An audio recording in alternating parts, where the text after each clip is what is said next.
Volunteered on my 18th birthday, 1943. No, 1942. And which branch did you serve in? I was in the Air Force. In those days, it was called the United States Air Force. And where did you do your basic training at? I had my basic training in Colorado, Nebraska, Minnesota, and Utah. And after you finished your basic training, where did you go from there? Went to Africa, Tunisia, Africa. And what year was that? 1943. And what were you, what was your position, your military position? I was a autopilot and a bomb sight mechanic on B-24s, aircraft B-24s. I suppose about 38. And were all those in Northern Africa? Oh, those were a lot of those. 5 of them were over in Ploesti oil fields in Romania. 5 of them, and the others were in northern Italy. And from Africa, you could only go so many miles. So we were limited, but we did get over into Albania and some Yugoslavia. And then eventually we moved over to Naples. We went to Sicily. It was in Sicily for a few weeks in Sicily, but we just was waiting there mostly. And then we went to Naples in Italy. We was in Naples for the winter of '43, and then we had finally got a permanent airfield in southern Italy called Grottaglia. That was our home base from Grottaglia, and that we had for,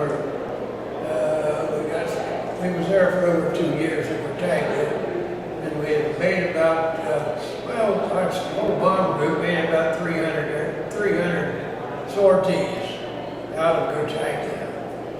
What'd you think of the B-24? Well, I thought the B-24 was the best aircraft available at that time. There was no comparison because it could outfly the B-17 and it could outcarry and bomb loads the B-17. It was called the workhorse of the Air Force at that time. And there was more B-24s made than any other airplane that was a carrier, such as a bomb and things like that. Is there any specific memory that sticks out the most to you throughout your service? Well, we were, after I was sent back from Italy, I joined the B-52 group at Pueblo, Colorado. And in Pueblo, Colorado, we happened to be flying the day of Trinity, which was July the 16th, 1945. The Trinity was a test of the atomic bomb at Alamogordo, New Mexico. And we were flying to see what we could see, and I don't know how far we were out or anything like that. But we didn't suffer anything, and nobody's seen anything because we were just too far away. But other people were in on that. And that was the 7th of September is when I discharged out of the Air Force. After the bomb was dropped in July, we knew that the war was over. We knew the war was over. So everybody was grounded after that and looked to go home, and that's what we done. What Air Force were you under? We was under the 15th Air Force in Europe, and we was under the 407th Composite Bomb Group in B-29s, flying out of Pueblo, Colorado. That happened to be our general was from Columbus, Ohio here, and his name was General.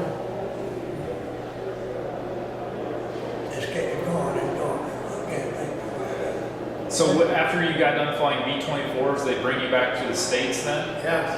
And what year was that around? 1945. 45 and I came back from Europe on May 7th. May 7th, I came back on a hospital ship. and then they gave you B-29 training? Yes. And what'd you do on a B-29? Bomb sight and autopilot. What were the, can you explain the differences between the B-24 and the B-29? Oh yeah. B-29 is a pressurized plane. And B-24 was, everything was open. So that pretty much means that you weren't cold on the B-29? You have to have all that huge... You could control the heat in the B-29. Because all the gunners were in pressurized compartments. How many missions did you do on B-29? We only done, oh, I suppose we done a half a dozen practice runs, and then on July 16th is when we had the test of the atomic bomb, first one, at Alamogordo. And what was your role in the test? Were they taking pictures out of the plane or observing, or? Well, we had people there that had different assignments, but we were too far out to see anything at that time. But it must have been a thing that people thought I was a great guy at it, because I worked in atomic energy for 35 years after that. Oh wow. At a plant in Southern Ohio. And what kind of stuff did they do there? We separated uranium. We made uranium, we got it down to, I won't tell you that. I can't tell you what that percentage was. But anyway, we separated the ore, UF6, separated it down to uranium and took other things out of it. And that was right here in Ohio? Yes. And we built a plant in Southern Ohio in 1952. We started our production in 1954. Then we lasted until 1988, I believe. It was called gaseous diffusion. And then they shut it down then after that? Well, they started shutting it down. It got a little bit of problems, and they began to, so they decided to switch off to centrifugal or whatever they call it. They have a new name for it today, and I'll forget it. I didn't have anything to do with that. So, was it specifically government run? I mean, that wasn't run through the Air Force? Contract. Government I contract? worked for the Goodyear Tire and Rubber Company. Okay.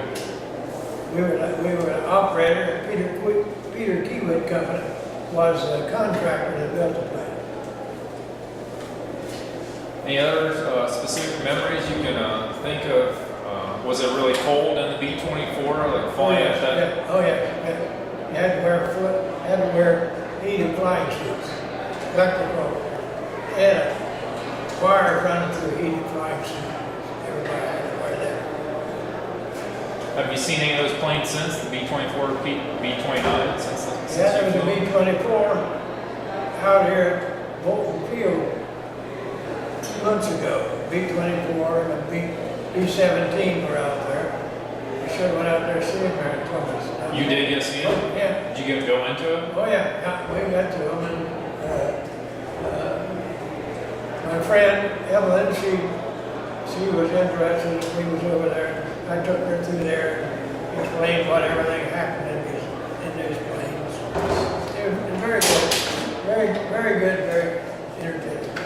What do you think of Honor Flight? I thought it was a great program. Would you recommend it to other veterans? Oh yes, yes. I don't know which one will go out of business first though, but I expect honor fighters.